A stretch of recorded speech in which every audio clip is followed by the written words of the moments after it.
Today on Outside the Box Reviews, we're going back to a galaxy far, far away and taking a look at the Star Wars Black Series Wave 2 6-inch figures, and this is Boba Fett. I never reviewed Wave 1 of the Black Series, even though I picked them all up, just because everybody was doing it. But in this case, I just cannot contain my excitement for this figure. When the Black Series was announced, this was the one that I wanted. And I wasn't at San Diego Comic-Con this last year.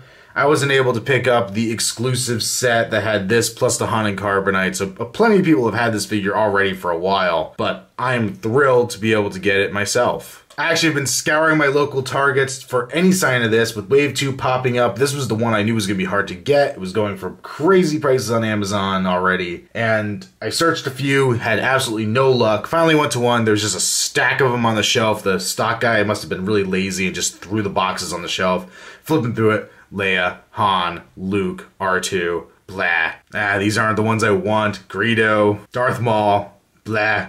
And then there at the very bottom, one was turned upside down, and it was sitting there, the one Boba Fett in the entire stack, and I was very happy to grab him and take him home with me. So let's take a closer look. Of course, with a bounty hunter, weapons are very, very important. So here we have his laser rifle, which is very cool looking. It actually has the look of a revolver. If you kind of look at it here, you can almost just see it almost looks like a little revolver in here with the extended barrel added on, the scope, and the big stock here in the back. Very cool looking. He holds it pretty well. And there's some nice scuff marks all over this rifle, making it look aged and used and weathered. Really, really like it. We also get this little hand laser thing, little pistol kind of idea. Okay detail. It's a brown with a silver barrel and little bits on it.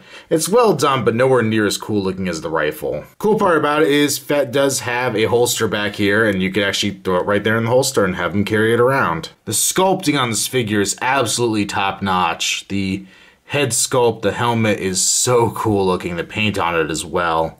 Just perfect Boba Fett. I love the scratches all through the green armor. He has the classic dent up here. Just very, very cool looking. Very intimidating looking. His little targeter or rangefinder, whatever it is up here, it does not move. It's solidly sculpted up. But that's pretty much how I think most people expect to see it, so I'm not too upset that it's not a working part. His chest armor also looks amazing. All these little details in there. He has his Wookiee braids coming over his shoulder. Great detail on his jetpack.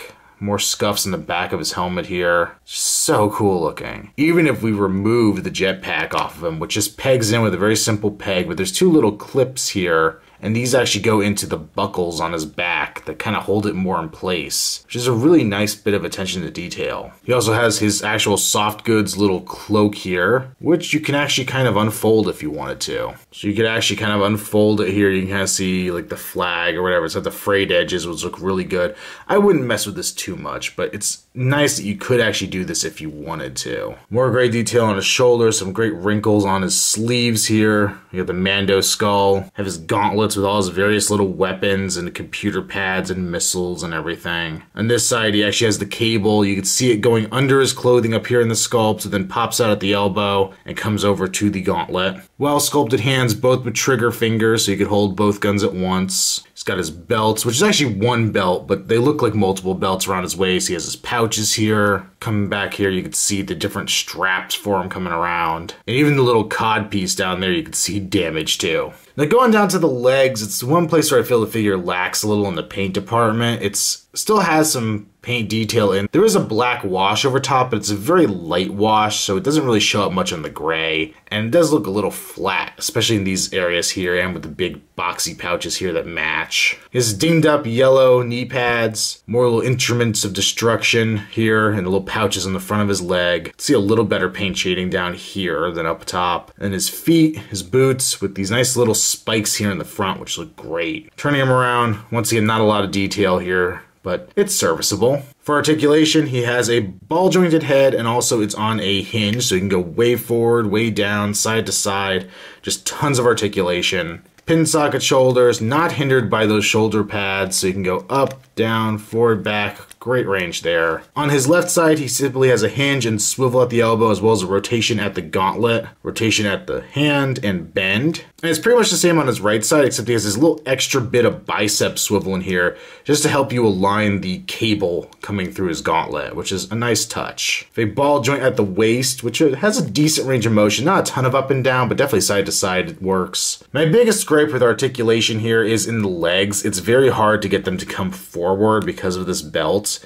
They go back okay. They swivel at the upper leg. They also go in and out to the side. Double jointed at the knee, and the foot will go back really easily. Forward, you have to mess with it a little bit, and then has a very nice ankle pivot going on. So overall, I think this is a really amazing figure, and I'm so glad I was able to find one and pick it up. The articulation's pretty darn good. The only place I really have a complaint with it is that in the first wave of the Black Series, all the figures had a left hand that hinged in and out, and the right hand hinged up and down, kind of to allow you to aim a blaster a little better. And I think that would have been a nice touch here on Fett. Sadly, we don't have that, but it's not a huge gripe. I also think the paint on the legs could be a little better shaded to bring out the details, but the sculpting details are in there and they look great. And I'm really surprised that Hasbro released this version of Fett after doing the San Diego Comic-Con version. From what I can tell, this is the exact same figure, just minus the Haunted Carbonite accessory,